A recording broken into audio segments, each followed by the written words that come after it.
Umbria is a land of magic, a land of lakes, silence, good food and excellent wine, art, culture and simplicity. Umbria is a region located in central Italy.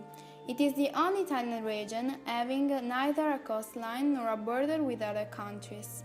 Umbria is known for its landscapes characterized by hills, mountains, valleys, and also tradition, history, artistic legacy, and influence on culture. In literature, Umbria is referred to as Il cuore verde d'Italia, the green heart of Italy. The region is named for the Umbri people, an Italic people which was absorbed by the expansion of the Etruscan and later by the Romans. Do you like the village? Yes. Yeah, it's fantastic.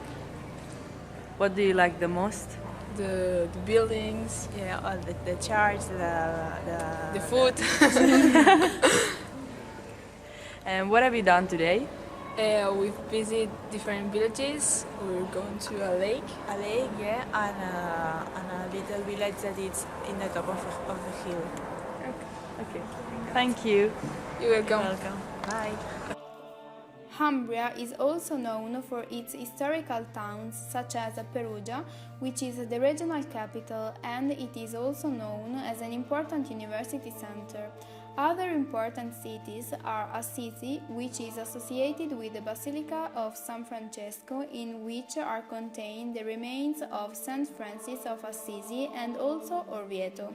Orvieto is situated on the summit of an isolated hill of volcanic tuff.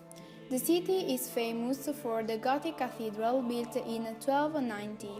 The cathedral represents one of the artistic masterpieces of the late Italian Middle Ages, and it is considered one of the most beautiful cathedrals in the world. Well, do you like the village? Yes. What do you like the most? I like the old buildings. Yeah? It's very nice. Okay. What have you done today? I forgot. We went to The lake. the lake and kasteel. Het was geen kasteel. The old streets.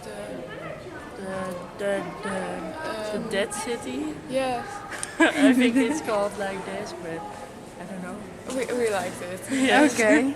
Fine, thank you. Umbria has always been a district where creativeness and handicraft skills characterize the manufacturing culture.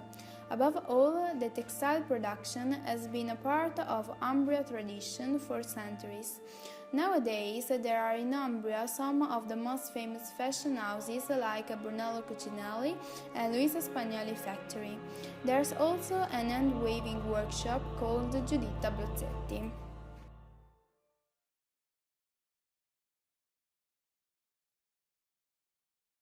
Luisa Sargentini, known worldwide as Luisa Spagnoli, was born in Perugia on 30th October 1877. Thanks to her extraordinary modern sense and creativity, she founded two large companies, Perugina and Luisa Spagnoli, which had a key role in the industrialization process of Umbria and Italy. Luisa has advanced women's evolution in the work field by half a century, not only as entrepreneurs but also in the industrial activity.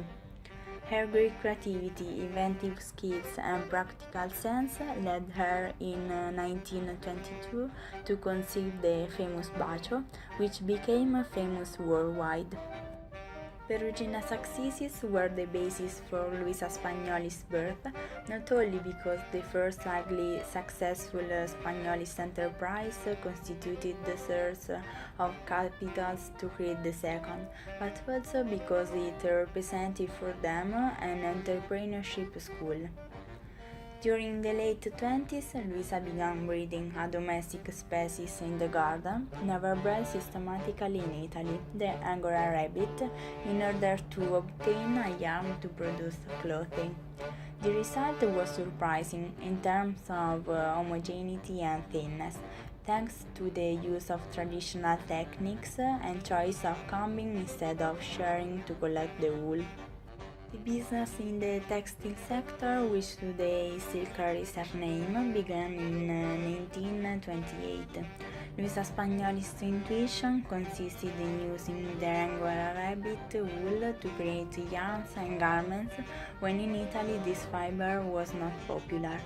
From the first experiments conducted with the help of female workers borrowed from Perugina, she created fine quality products in terms of style and fabric features.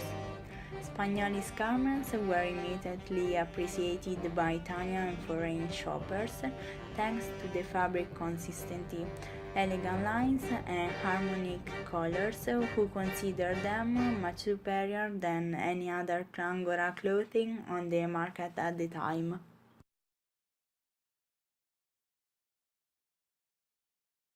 Brunello Cucinelli, born on the 3rd of September 1953 in Castelrigone, is an Italian luxury creative director and the chief executive of his eponymous Made in Italy brand, Brunello Cucinelli.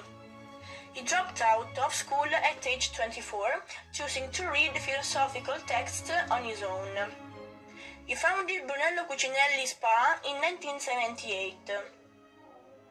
Brunello Cucinelli is an Italian fashion house known for the production of cashmere that was born in Solomeo. The firm is among the principal active international realities in the sector of the luxury today, having developed female and masculine collections of total look. In Solomeo there are 3 schools. The first one is the Scuola di Imbastitura, where students have to sew parts of a cloth. Then we have the Scuola di Rimaio e Rammendo, where other students have to put together the parts of a cloth, and then they have to control if there are any holes. The last one is the Scuola delle Arti Tessili, where from a carta modello they cut the pieces for a cloth. He built also a theater. Inside this theater there are a lot of sculptures of the philosophers that have influenced him the most. And in the end, we have also a library that is open to the workers but also to the public.